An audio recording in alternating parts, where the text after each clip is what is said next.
Tenaga kerja juga banyak. Contohnya di Sultra, kemudian ada di beberapa lagi Kalimantan Timur, dan itu Jawa Barat juga ya. Jawa Barat juga, artinya ya memang kan kondisi globalnya hari ini masih tidak baik-baik aja. Kita tidak boleh juga seakan-akan bahwa pemerintah sedang tidak melakukan apa-apa. Tapi yang pasti pemerintahan Pak Prabowo sudah melakukan yang terbaik buat bangsa ini, menekan angka pengangguran sampai dibuatlah yang namanya coba mitigasi kenapa tuh PHK begitu banyak. Makanya kita akan melakukan intervensi. Makanya ada regulasi-regulasi yang kiranya menghambat usaha yang kita coba revisi atau kalau nggak dihapus. Dan Presiden kan tegas soal Permendak nomor 8. Nggak boleh ada pertek-pertek revisi gitu loh. Sektor paling banyak apa? Masih manufaktur atau ya, manufaktur ya, itu pastilah. Kan terkait padat karya itu kan nggak bisa dibohongin. Dampak perang global hari ini, perang tarif ini kan kita nggak bisa menutup mata terhadap kejadian itu. Gitu. Pada PHK ini kan banyak di Jawa Tengah, itu kenapa ya Pak? Saya belum mampu menjawab soal itu ya, karena saya belum baca datanya. Gitu. Saya belum baca data. Kalau seandainya saya belum baca datanya, mungkin saya akan bisa menjawab ya. Karena kan saya dengan Pak Menteri kan bagi-bagi wilayah kerja yang hari ini memang kan kawan-kawan tahu sendiri di Kementerian Tenaga Kerja ini banyak sekali problem terkait regulasi yang sebetulnya malah tidak ada instrumen aturannya tapi tidak dijalankan gitu. Makanya hari ini kita coba langsung ke bawah agar problem-problem tenaga kerja ini bisa diselesaikan dengan baik. Misalnya contoh, kan banyak narasi-narasi terkait 1 juta angka pengangguran sarjana. Ternyata pas kita lihat problemnya ada misalnya kayak di tenaga kerja farmasi, kedokteran, itu ada regulasi yang menghambat mereka untuk bekerja. Misalnya mereka harus ningkatin apa itu istilahnya? Profesi gitu. Jadi profesi itu kan pakai uang lagi. Di sisi lain orang tua keluarganya nuntut untuk yang lulus ini agar segera bekerja. Ya, akhirnya nggak bisa bekerja. Kenapa?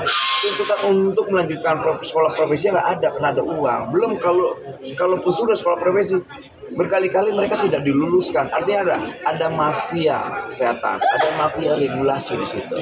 Nah sekarang kita dengan hadirnya pemerintahan Pak Prabowo, mafia-mafia itu kita lawan. Apalagi saya ada menteri saya, ada wamen yang udah kayak begini. Gue lawan tuh kayak gitu. Mafia itu siapa Pak? Apa? Mafia itu Pak? Kita akan bongkar nanti. Gitu. Karena ini harus kita mitigasi. Karena ini ada regulasinya, nggak mungkin regulasi ini pasti kan bicara kepentingan. Gitu. Nah itu kita akan cari dan kita akan kerjasama. Apa di mana Pak? Ya nantilah kita sampaikan. Itu pasti kita sampaikan ya.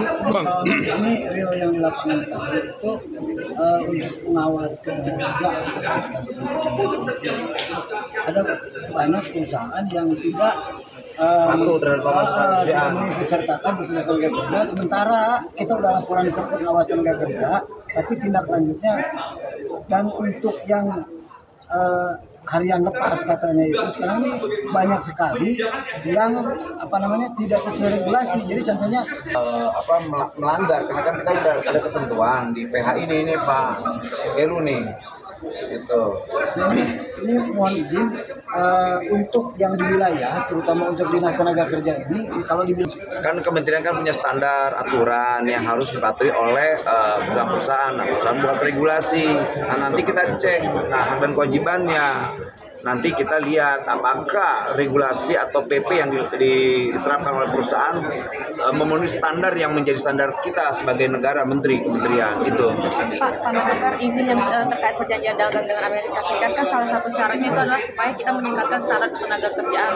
Di mana kalau kata Trump kita itu harus komitmen untuk mengadopsi dan menerapkan larangan impor kerja paksa dan sebagainya. Tanggapan dari Kemenaker gimana ya Pak? Larangan impor Pak kerja paksa dan menghapus ketentuan yang membatasi pekerja dan serikat. Kan kita sudah tidak ada lagi, kita sudah ada lagi kerja paksa.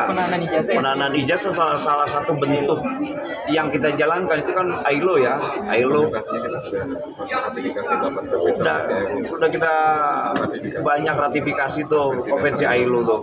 Artinya tidak ada masalah gitu ya Pak? Nggak ada, makanya sekarang kan kita lagi coba ngebina pengusaha-pengusaha yang kira-kiranya nakal, bandel. gitu ya. Ya kita harus kuatkan regulasinya, makanya pengawas-pengawas kita kita lagi konsolidasikan. Tadi kan paparan saya tegaskan, inilah lemahnya bangsa ini, hanya ada tapi tidak hadir. Gitu. Ada negaranya, hadirnya tidak ada. Sama kayak ada kampus tapi mahasiswanya nggak ada, dosennya nggak ada. Itu cuma dong, gitu. Kayak begitu kira-kira ya.